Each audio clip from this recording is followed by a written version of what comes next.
Mon nom, c'est Christian Denis. Moi, j'ai été conservateur au Musée de la Civilisation pendant 30 ans.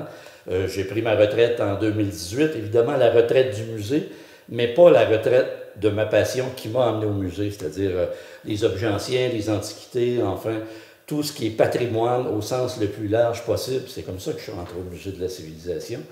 Peut-être juste pour raconter comment, moi, mon parcours s'est fait. Hein, on ne décide pas du jour au lendemain qu'on aime le patrimoine. Je pense que c'est un métier de passion, comme bien d'autres professions. Mais celui-ci est particulier comme profession.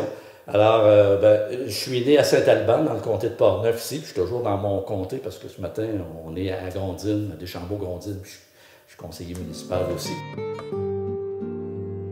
J'ai toujours aimé aller chez les personnes âgées, parler avec elles, puis regarder les objets anciens. En fait, les objets m'ont toujours fasciné. Mon environnement m'a toujours fasciné. D'être dans le cœur d'une vie de village, je pense qu'il y a quelque chose de fascinant. J'ai l'impression, en tout cas, moi j'ai l'impression que ça m'a toujours conditionné, puisque j'ai commencé à ramasser des objets anciens dès l'âge de 12 ans. Alors, comme on avait un très grand bâtiment à l'hôtel, il y avait 13 chambres, et il y avait une chambre dans laquelle je disposais des objets anciens que je ramassais. Je faisais quasiment comme une mini-exposition. Alors de là est né mon intérêt. Puis je me suis bien fréquenté aussi l'antiquaire à Deschambault, M. Jean-Marie Dussault, hein, qui est un des doyens des antiquaires au Québec. Le magasin est toujours là à Deschambault, mais M. Dussault, c'est depuis les années 60 qu'il est antiquaire. Alors, allant là chez Jean-Marie Dussault, cette vie de village, tout ça mis ensemble, en tout cas, ça m'a donné le goût du patrimoine. Et très rapidement, je me souviens, je suis allé à l'Académie Saint-Louis à Québec pour la fin de mon secondaire. Et à l'époque, il y avait le projet d'aluminerie à Neuville, puis dans ce projet-là, on devait détruire la maison Soulard, qui était une des maisons ancestrales. Et je me souviens, j'avais écrit un article dans la revue étudiante, alors j'avais 16 ans. Alors tout ça pour dire, oui, les objets, oui, le patrimoine bâti, ça m'a animé très tôt. Puis rapidement, j'ai décidé que mon orientation était dans le domaine de l'histoire. Alors, après un parcours à l'Université Laval en ethnologie générale, après ça, je suis allé à l'UQTR compléter un bac et une maîtrise en histoire régionale.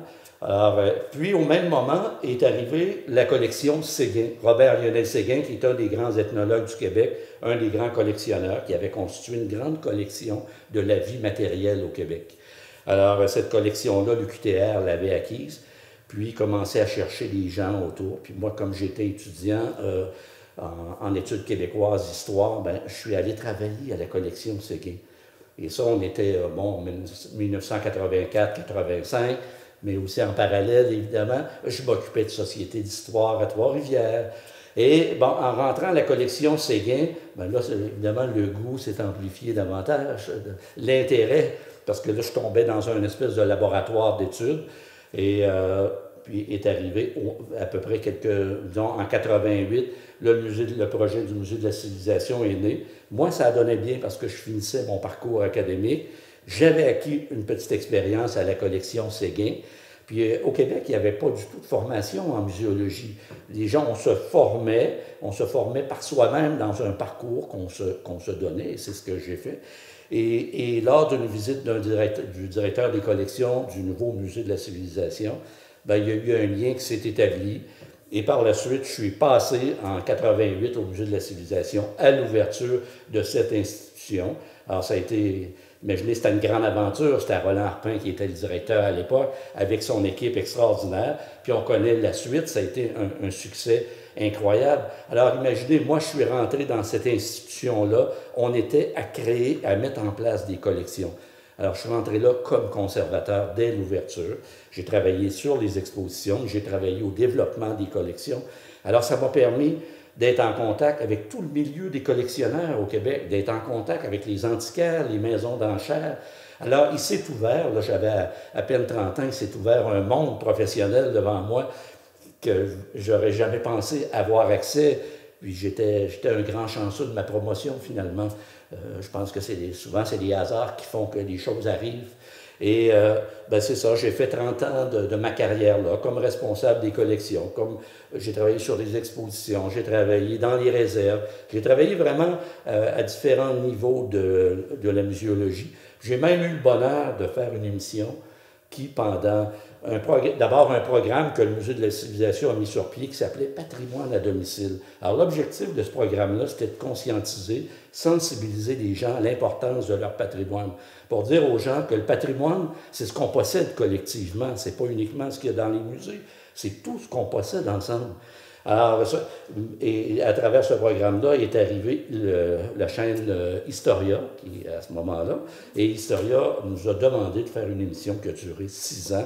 J'ai tourné 106 émissions à travers les régions du Québec. On a même tourné une émission en France. Alors, ça a été exceptionnel parce que ça nous a permis de prendre le pouls des collections dans toutes les régions du Québec, de ce que les gens possédaient. C'était comme faire le point sur l'état de notre patrimoine. En plus de travailler dans l'institution muséologique, ça m'a permis d'être sur le terrain. Et bon, pour moi, ça a été une expérience exceptionnelle et très fondatrice de ma passion, puis de ce que par la suite, je vais continuer. Je l'avais amorcé à 12 ans, elle s'est poursuivie dans une carrière professionnelle. Aujourd'hui, j'ai pris ma retraite, je suis un expert évaluateur en œuvres d'art. Je continue toujours à demi-temps à faire de l'évaluation pour des institutions, pour des collectionneurs, mais pour moi-même. Alors, imaginez, j'ai l'opportunité d'avoir cette passion des antiquités, du patrimoine, puis de pouvoir la poursuivre au quotidien. Puis je ne vois pas le jour où je vais arrêter de la poursuivre, cette passion-là.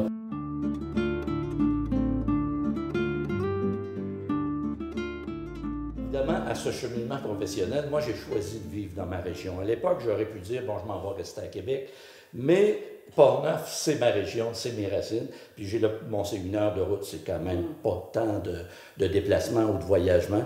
Puis j'étais dans un milieu patrimonial. Puis Deschambault-Grondines, à l'époque, j'étais dans le secteur Grondines, et j'avais vu une maison ancestrale qui me plaisait bien. Et on a décidé d'acheter cette maison-là, puis de vivre, puis d'élever nos enfants là, et de restaurer la maison. Et à peine, c'était en 96, j'ai décidé là, de me présenter comme conseiller municipal. Ça fait 24 ans que je suis conseiller municipal. Je suis très impliqué dans ce milieu-là, beaucoup par la culture et le patrimoine, mais évidemment tous les autres dossiers, parce qu'on ne parle pas de culture et patrimoine sans s'impliquer dans le dossier économique, sans s'impliquer dans le dossier de l'urbanisme, etc. Mais j'ai la chance de vivre d'abord dans une région magnifique, hein, et une des plus anciennes au Québec, mais dans une municipalité pour qui le patrimoine et les citoyens, quand je dis la municipalité, ça comprend les citoyens, parce qu'on ne développe pas le patrimoine sans qu'il y ait une adhérence de tout le monde, une adhésion, c'est-à-dire de tout le monde au concept dans lequel on veut évoluer et se développer.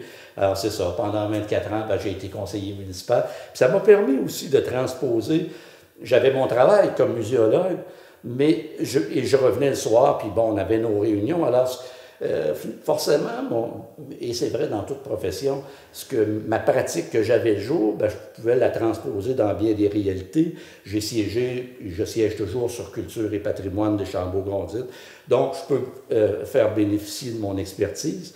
Mais ça a été aussi plus que ça, parce que ici, par exemple, il y avait Thérèse Sauvageau, alors qui était une grande artiste populaire au Québec. Thérèse Sauvageau était fort connue. J'ai contribué, puis avec Mme Sauvageau, la famille Sauvageau, à ce que son œuvre soit protégée. Mais en même temps, c'est une grande ambassadrice. Elle est rentrée au Musée de la Civilisation. Mais donc, ses œuvres rayonnent, mais notre municipalité rayonne, parce que Thérèse Sauvageau, c'est une grande ambassadrice de son village, puis de la région de Portneuf. Elle se promène dans tous les musées du Québec. Donc, ça devient intéressant. Puis il y a d'autres collectionneurs comme ça qui, à l'époque, au moment où je travaillais au musée, ont fait des dons, ont déposé des choses. Puis je trouvais important que Portneuf soit représenté aussi dans la collection nationale. Fait que, c'est toujours de l'un vers l'autre. Puis comment, à partir de notre pratique professionnelle, on peut aussi, dans notre milieu, faire contribuer ce qu'on a comme apport, comme savoir, c'est-à-dire dans le développement. Alors, puis évidemment, cette vie municipale-là qui nous a bien remplis, c'est beaucoup aussi le centre d'archives régional. Alors, on s'implique dans notre milieu, on s'implique dans des associations, des organismes. Puis moi, dès la fin je suis rentré au centre d'archives en 98, ça fait déjà plusieurs années. Le centre d'archives a été créé officiellement en 2002 par lettre patente. Et je me suis impliqué dans le centre d'archives régional. Aujourd'hui, j'en suis le président du centre d'archives régional. le centre rayonne, le centre est en bonne main, bien aidé aussi par la MRC, reconnu dans le milieu, parce que si la MRC aide le centre d'archives, parce qu'il y a une forme de reconnaissance. Je pense que les gens, que ce soit tous les organismes, les citoyens, les gens reconnaissent de plus en plus le rôle nécessaire dans une région, un rôle de conservation de notre mémoire régionale. Et ça c'est une grande victoire sur la conservation du patrimoine. Puis forcément, par le centre d'archives, ça m'amène aussi à être en contact avec les gens que je connais. Hein. On est dans une région, puis on s'attache. On s'attache dès l'enfance. Pour certains, moi ça a été le cas, et on continue par la suite à maintenir et à entretenir les liens, puis à faire en sorte que ces gens-là, parce que maintenant les familles ne sont plus ce qu'elles étaient, tu sais, à l'époque des grandes familles, souvent les photos, les documents se transmettaient dans la famille, mais aujourd'hui les familles sont plus petites, puis parfois ça peut être lourd d'être le porteur de tout un patrimoine photographique, documentaire, et les gens viennent et ouvrent un fonds de famille et déposent l'ensemble de leurs documents ou de leurs photographies. Alors vraiment, notre mémoire régionale est en bonne santé, puis je pense qu'elle va continuer de l'être, puis à croître là, avec le centre d'archives. Ici, ce matin, j'ai emmené justement quelques pièces, juste pour nourrir, quand on parle d'une passion, c'était l'idée de vous présenter quelques objets. Évidemment, le plus dur, ça a été d'en choisir les objets, mais j'ai privilégié quelques pièces que j'ai de la région de Portneuf. Parce qu'évidemment, la maison en est remplie quelque peu, selon ma conjointe. Alors, ici, il y a un petit panier amérindien qui vient de Pointe-Bleue, mais ce panier-là vient d'une famille Jacques de Saint-Basile. Alors, c'est parce que le monsieur allait travailler à Pointe-Bleue, à Masteuillache, au Lac-Saint-Jean. J'aime les objets. Moi, je ne suis pas un collectionneur d'objets, je suis un collectionneur de souvenirs. Ma passion, ça n'a jamais été de ramasser un objet qui a une grande valeur, un objet, là... non, si l'objet n'est pas incarné, si l'objet ne nous parle pas, ça ne m'intéresse pas. Et ça, c'est ça ma maison, c'est ça mes objets. Et c'est pour ça que ceux que j'ai choisis, ils me parlent. Ils ont quelque chose à dire, mais quelque chose qui est en lien aussi avec ma passion, avec ma vie, avec mon lien de Portneuf. Alors, ce petit panier-là, même chose ici, une petite boîte amérindienne qui vient de la région de Saint-Raymond. Elle est très, très belle. Hein? En éclipse, c'est du frêne. Parce que, forcément, dans Portneuf, la présence amérindienne a été très importante, surtout dans les territoires en haut de Saint-Raymond, où c'était des territoires de chasse naturelle, de chasse et de pêche naturelle. Un petit oiseau de Marie-Jeanne Richard-Lavallée. Alors, Marie-Jeanne Richard-Lavallée, c'est la fille de Wilfrid Richard. Là, on parle de Saint-Hubal. La grande famille de sculpteurs, c'est une des familles les plus importantes en art populaire au Québec. Alors, c'est pour ça que j'ai un oiseau de Marie-Jeanne. Puis imaginez, quand je l'ai acquis, cet oiseau-là, c'est avant que Wilfrid qui est, disons, peut-être le membre le plus éminent de cette famille-là, c'était le père, là. Et ici, toujours dans la famille, Paul-Émile, le fils de Marie-Jeanne Lavallée. Alors voyez-vous, c'est 5 générations de sculpteurs. C'est ça qui est un phénomène particulier. Et j'ose espérer, et j'espère qu'un jour, on pourra reconnaître la valeur et l'importance de la famille Richard au niveau de la sculpture. Ici, il y a une pièce, c'est Grondines. Alors, ici, c'est une pièce qui est de Gaston Turcotte. Hein? C'est un sculpteur de Grondines, mais Gaston Turcotte a été formé à l'école de Saint-Jean-Port-Joli, la fameuse école de sculpture qui a été mise sur pied en 1942 par Médard Bourgault et ses frères, André Bourgault et compagnie. Il y a eu quelques générations ou cohortes de sculpteurs qui sont allés se former, et Gaston Turcotte était un de ces sculpteurs-là. Puis il a eu sa pratique ici à Grondines, il est décédé, je pense que c'est l'année dernière, ou il y a 2 ans à peine, c'est un décès récent, mais une très belle main, et ça, c'est une pièce bien représentative. Quand je parlais plutôt des personnages à la Pagnole, une illustration d'un rentier, un vieux rentier là, de la place, et j'aime les représentations de Gaston Turcotte. Alors, ici, un calvaire en bouteille. Alors, il vient de Grondines, il est signé, c'est Gaudias Morin. C'est rare qu'on voit un calvaire en bouteille signé, et c'est une pièce magnifique qui, à l'époque, on rencontrait assez fréquemment dans plusieurs maisons. Souvent, les calvaires en bouteille, c'est des œuvres d'habileté et de patience. mais souvent ces œuvres-là étaient fabriquées par des gens qui combattaient finalement l'abus d'alcool. Alors on leur disait, quand tu as le goût de boire, ben, concentre-toi, puis en plus, évidemment, il y avait toute l'édification religieuse dans la pièce en question. Et les polychromes, c'est un très beau calvaire en bouteille. Alors, ici, on continue très rapidement. C'est Alphonse Lemay, hein, la célèbre entreprise Alphonse Lemay qui était à Portneuf, pas loin du quai, qui malheureusement a été détruite il y a quelques années. On aurait pu sauver le moulin Lemay. Bon, on ne viendra pas là-dessus, mais c'est une page importante du patrimoine qui a été perdue parce que c'était un des derniers chantiers maritimes qui existait dans sa totalité. Mais c'est qu'ils ont fait aussi beaucoup de menuiserie pour les églises. Et ce qui est particulier sur ce petit rabot-là, c'est qu'on voit, il y a le tampon des Lemay.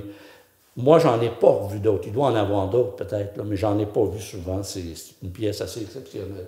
Alors, c'est pour ça qu'on témoigne de plusieurs municipalités. Puis, j'ai voulu emmener des archives sonores.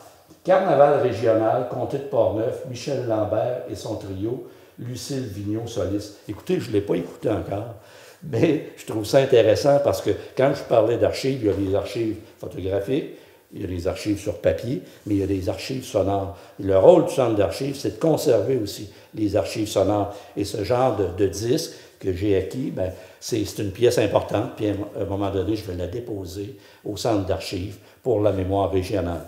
Alors voilà, c'est une présentation très modeste, mais ce que je voulais surtout dire par rapport à ces objets-là, moi, ce qui m'intéresse, c'est pas de collectionner des objets qui valent cher, c'est de collectionner ou de regrouper des objets. Je suis un collectionneur de souvenirs et non pas d'objets de collection comme tel.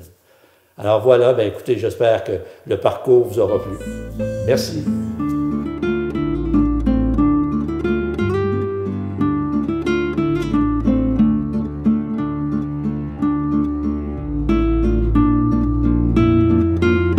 Bonjour, je m'appelle Philippe Caniccioni. Je suis originaire de Corse, une île de France. Je suis arrivé au Québec en 1976. En Corse, j'avais déjà un amour de la mer Méditerranée, que j'ai toujours d'ailleurs. Et j'ai navigué très jeune sur des voiliers, sur les bateaux de pêche. Mon oncle, mon grand-père maternel était pêcheur. Donc je suis maintenant à Neuville. Depuis une dizaine d'années, j'habite Neuville. J'ai toujours navigué, même au Québec. Depuis 20 ans maintenant, je suis pilote entre Québec et Trois-Rivières. En fait, c'est la quintessence du métier de navigateur, être pilote, j'estime. J'ai été capitaine, j'ai été professeur à l'Institut, mais pilote, on a vraiment que les beaux côtés du métier de navigateur, vraiment.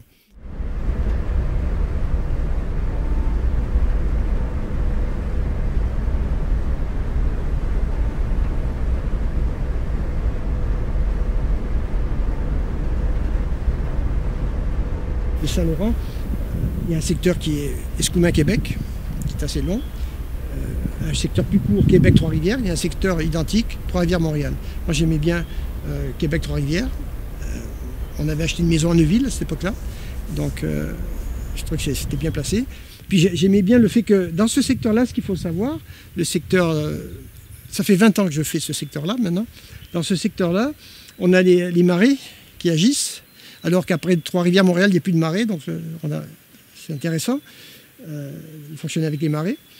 Et puis c'est très technique, le chenal n'est pas large, il y a des endroits où on a des courants, ici à Deschaillons, on a des courants de 8 nœuds et demi, donc beaucoup de courants. On a beaucoup de quais différents, on accoste les navires, à Québec, Bécancour, Trois-Rivières, Portneuf dans le temps, j'ai déjà accosté des barges de lac à Portneuf quand c'était ouvert. Donc c'est très technique comme secteur, ça j'aimais bien.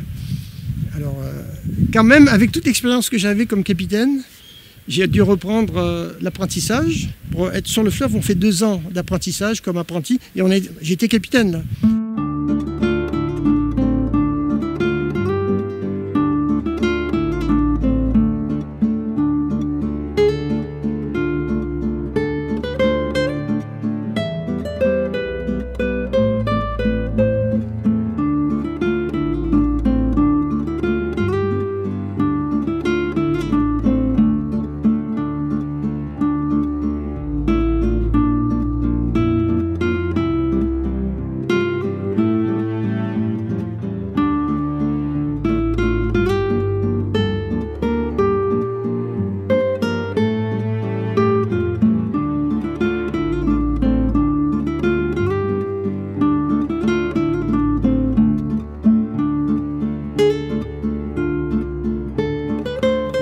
c'est un métier pilote, c'est fort, on est toujours bien reçu. Toujours bien reçu. Les capitaines ont confiance, ils savent qu'on fait une bonne job, donc ils nous laissent vraiment la responsabilité de leur navire, c'est quelque chose. Là. Il faut qu'il ait confiance parce que ça va durer des heures, des fois tempête de neige, brume, beaucoup de trafic, des rencontres assez techniques. Quand deux navires à 2000 pieds comme ça se rencontrent, d'abord ils ne se rencontrent pas n'importe où, donc il faut que le capitaine ait vraiment une grande confiance. Donc c'est quand même... C'est enrichissant de savoir qu'il te fait entièrement confiance. Il te laisse son bateau de 300 mètres ou son bateau passager, là, avec 1200 passagers, 800 membres d'équipage. Et c'est toi qui as les connaissances locales. Donc, évidemment, tu fais ton travail de façon professionnelle. Des fois, ils ont peur. Des fois, il faut un peu s'imposer parce qu'ils ne sont pas habitués à passer si proche d'une bouée. Par exemple. Souvent, on m'a dit, ah, ben, pilote, on est proche de la bouée. Mais parce qu'ils ne sont pas habitués. Donc nous, on est habitués de nuit, de jour. La nuit, quand on passe très proche d'une bouée, elle disparaît, on ne la voit plus sur le côté. Donc ça peut être stressant. Là. Les bateaux passagers, c'est très protocolaire. Quand on arrive, on a une réunion dans la timonerie avec le staff capitaine, le capitaine, plusieurs officiers, les hommes de roue, tout le monde est là. Et là, on passe en revue le voyage, avant même de partir du quai. Donc pour revenir aux navires passagers, bon, ce sont des navires... c'est sûr que les équipages ont beaucoup de stress, beaucoup de pression, parce que là, c'est pas de la marchandise que tu transportes, c'est des passagers. Donc c'est sûr que les capitaines sont stressés, il y a beaucoup de pression commerciale aussi d'arriver... le navire, il doit arriver à 8h à Québec, parce qu'à 8h30, il y a 20 autobus qui attendent les passagers. Si, pour une raison ou une autre, beaucoup de trafic, de la brume, tu dois ralentir. La marée, le bateau passe pas en dessous du pont, etc. Il faut attendre que la marée baisse et tout. Ça dérange beaucoup de choses. Donc, vous voyez, la pression commerciale sur les capitaines, elle est là. Ce qu'il y a de bien, et ça, c'est ce qu'il y a de bien, c'est que le pilote, nous, on n'a pas de pression commerciale. D'ailleurs, c'est pour ça qu'on est là. On va prendre des décisions qui n'ont aucun rapport avec la pression commerciale. On sait que le bateau va arriver en retard parce qu'il fait mauvais, ou il y a de la glace, on va l'ancrer à Trois-Rivières. Il n'arrivera pas au port à 8h30 à Montréal. Il va y avoir 2 gangs de débardeurs qui vont être payés et qui ne travailleront pas. Bon, pour la compagnie, ils n'aiment pas ça. Le capitaine, il se sent pressurisé par la compagnie, mais nous, c'est nous qui prenons la décision. Et elle est basée en fonction de la sécurité. Et là, à partir de là, le capitaine, il se sent comme relevé de cette pression, parce que on le voit tout de suite, quand on dit non, capitaine, on met l'ancre ici, on ne montera pas plus. Là, ben là c'est le pilote qui a pris la décision. Donc le capitaine va dire à la compagnie, c'est le pilote. Et donc, s'il n'y avait pas, le pilote n'avait pas ce rôle, ben les capitaines subiraient tellement de pression des compagnies qu'ils enfreindraient la sécurité, et de fil en aiguille, il y a un accident qui arriverait. Donc nous, on n'a pas cette pression, puis il ne faut jamais se la mettre sur le dos, donc, ce qui fait qu'on est indépendant.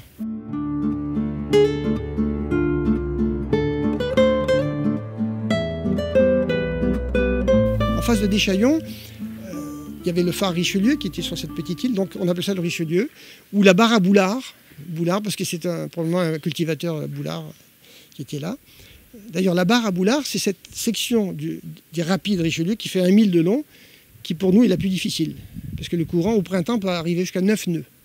Donc un navire qui fait une vitesse de 11 nœuds et demi, un nœud c'est 1000 marins à l'heure, n'arrivera pas à passer contre le courant. Donc, ça, c'est notre travail, de dire au capitaine, regarde, ton navire fait 11 nœuds et demi, on va rencontrer 8 nœuds de courant, tu vas faire du surplace pendant 2 heures. On ne passe pas. Alors, on va mettre à l'ancre, soit ici, juste ici en bas, ce qu'on appelle le fanal à Fleury, à Sainte-Croix, ou à Saint-Nicolas, ou aux îlets d'Ombourg. On a plusieurs mouillages comme ça d'attente, et on va partir quand la marée va être favorable. Et là, on passe facilement, sans stress, sans rien. C'est notre travail aussi. Ensuite, au niveau de la glace, il y a 2 problèmes, les ponts à Québec. Quand la marée baisse, évidemment la glace suit, puis les ponts de Québec c'est un étranglement. Donc c'est là qu'on a le plus de pression dans la glace. Ailleurs, on va passer, il y a de la glace, mais on va passer au travers de la glace. Le navire, même si ce n'est pas un brise-glace, il va quand même pousser la glace, il va passer. Mais quand on arrive au pont, même le brise-glace, s'il y a trop de courant, trop de glace, le bateau n'arrivera pas et le brise-glace ne pourra même pas t'aider. Donc c'est arrivé quelques fois que les bateaux essayent quand même de passer, les bateaux puissants, et ils se retrouvent pris dans la glace. Et là, tu ne peux plus manœuvrer ton bateau. Là, c'est la glace qui t'amène. Heureusement, la glace suit le centre du chenal tout le temps. Alors si on voit que le bateau n'a pas de puissance, que les conditions de glace sont sévères, on va attendre, on va descendre tranquillement et on va attendre le changement de marée, l'étale. Quand la glace a fini de descendre, elle s'arrête au pont et là, la pression diminue et hop, elle commence à monter. Et là, on arrive juste à ce moment-là. Donc là, juste avant que ça commence à monter. Et là, donc il n'y a plus aucune pression. Et le bateau peut passer. Donc ça arrive régulièrement. Ça devient une routine, ça. Ou alors, et en plus, on peut demander l'escorte. Habituellement, quand on passe à Sainte-Croix ici, on demande l'escorte du brise-glace. Ça nous donne 1h40, 2h. C'est ce que demande le brise-glace. Il nous attend en haut des ponts, à Cap-Rouge. Et là, il se met en position. Ça aussi, c'est avec des capitaines étrangers qui n'ont jamais vu d'escorte. Alors là, ils sont impressionnés parce que le brise-glace est tellement proche que la poupe du brise-glace disparaît. Ta proue, là, ton étrave de ton navire cache tellement il est proche. Donc tu as l'impression que tu vas lui rentrer dedans. Et il faut le suivre comme ça à moins d'un quart de mille. Sinon, la glace se referme entre lui et nous, puis on est pris à nouveau. Là, il faut tout recommencer le cycle. Donc ça, c'est quand même la nuit, une escorte de nuit avec un brise-glace, c'est quand même intéressant. Entre parenthèses, juste un truc.